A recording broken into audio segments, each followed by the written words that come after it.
Hello students, myself Professor Ankur. I welcome everyone for the GATE theory session on analog circuits.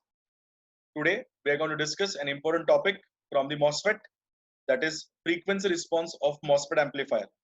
This is our fifth session on MOSFET. Let's start with the session now.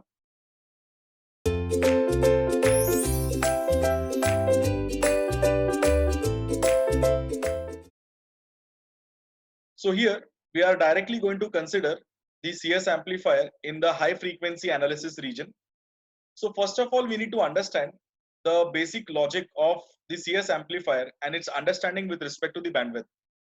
Whenever we talk about the families like BJT amplifier, FET amplifier, and MOSFET amplifier, we are all aware that whenever we talk about the BJT amplifier, they are normally called as the high gain amplifier. And that's the reason the bandwidth will be on the lower side. So they are actually high gain, low bandwidth type amplifiers. Low bandwidth does not mean that the bandwidth is very, very small or extremely small. They do have a bandwidth of the range of kilohertz. But when we talk about the FET or the MOSFET amplifiers, these amplifiers under CS configuration, they give you lesser gain compared to the gain provided by the BJT amplifier. So under this situation, the bandwidth will be on the higher side. So bandwidth is going to increase. That's the reason whenever we talk about the bandwidth calculation of an amplifier, if it is a FET or a MOSFET amplifier, the bandwidth definition is FH minus FL, where FH is defined as the higher cutoff and FL is defined as the lower cutoff. So for achieving the bandwidth, we need to calculate the FH and the FL. But in FET or MOSFET amplifiers, the bandwidth can be approximated as the higher cutoff of the amplifier, since the FH is very, very high kilohertz or hertz range and the FL is very, very low hertz range. So that's the reason we will find the bandwidth is approximately equal to the high frequency cutoff for FET or MOSFET amplifiers. Now, if you look at the diagram carefully, the center diagram is giving you the diagram of the amplifier, where you can see a enhancement type MOSFET with source connected to ground and input is given to the gate terminal.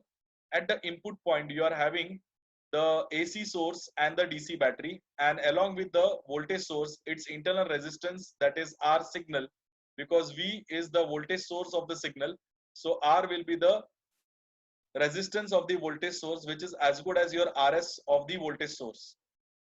At the drain end, we are taking the output. So at the drain, you can see the load, which will be defined by RL, across which you are going to measure your output. And from the top point, VDD supply is there, which is going to bias a constant current source to provide a constant current to the device.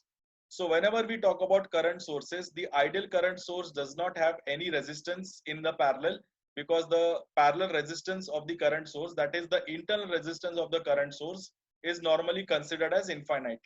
But when we talk about the practical sources, the practical voltage sources will have a resistance in parallel because they are current sources.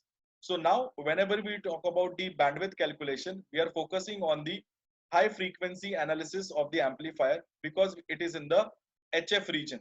So whenever we talk about the high frequency analysis, the internal capacitances of the device will be very, very important, because normally the parasites and the wiring capacitors are responsible for controlling the bandwidth at higher frequency. So whenever we talk about the model, the gate, drain, source, the device model, the high frequency equivalent model will have two additional components: the capacitance between the gate and the source and the capacitance between the gate and the drain. So now when we go for the AC equivalent circuitry at high frequency, the first thing is we will replace the device by the HF model. So the HF model is shown in the figure: gate, drain and source. So between the gate and the source, you are having a capacitor CGS. Between the gate and the drain, the capacitor CGD. Between the drain and the source, the current source GMVGS and the resistance RD measured between the drain and the source. At the input end, we are having the resistance R signal, and at the output end, we are having RD, then the resistance of the current source defined as R bias, and the final load for the amplifier, that is RL.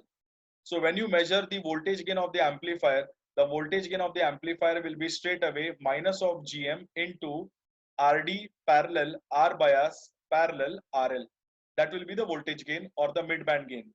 So if I want to find the higher cutoff of the amplifier, the first and the most important point that we will be doing here is the capacitance between the gate and the drain, which is the CGD capacitor, will be Millerized into the input component capacitor CMI, which is called as the Miller capacitor at the input, and the output capacitor CMO, which will be defined as the Miller capacitor at the output. So the value of CMI and CMO needs to be calculated. So how do we calculate the value of CMI and CMO? The value of CMI will be defined as CGD into 1 minus AV, and the value of CMO will be CGD. That is going to be the Miller capacitor at the input and at the output. So automatically the CGD can be eliminated from the circuitry as its effect on the input and the output side is being shown. Now you find the cutoff frequency for FHCI, that is for input capacitance. The input capacitance total value will be the CGS value plus the CMI value, which will be CGD into 1 minus AV. And the total capacitance at the output will be CO, which is now equal to CMO equal to CGD. If the wiring capacitances are given, the wiring capacitance at the input will get added to CI, and the output capacitance will be getting added to the capacitance value of CO. So currently we are going for a calculation without the wiring capacitance. If they are given, then they will be included in the value of CI and CO respectively. You will find a corresponding value for the capacitance on the input side and on the output side. At the input side, the value of R will be equal to the R signal, that is RS. And at the output side, the value of R will be RD parallel R bias parallel RL. So now on substituting the value of R and CI, you will get the value of FHCI. Then substituting the value of CO and the corresponding R for it, you will get the value of FHCO. So you are getting two higher cutoffs, that is FHCI and FHCO. Now whoever is the lower of the both will be taken as the higher cutoff of the amplifier. By definition, the bandwidth of the amplifier is defined as FH minus FL. Since they are CS family amplifiers, the bandwidth is approximately equal to FH. So that will be equal to the higher cutoff. So whoever is controlling the higher cutoff, that will be the bandwidth of the amplifier. So this is the way we can talk about CS amplifier and its high frequency analysis to determine the bandwidth of the amplifier. Thank you.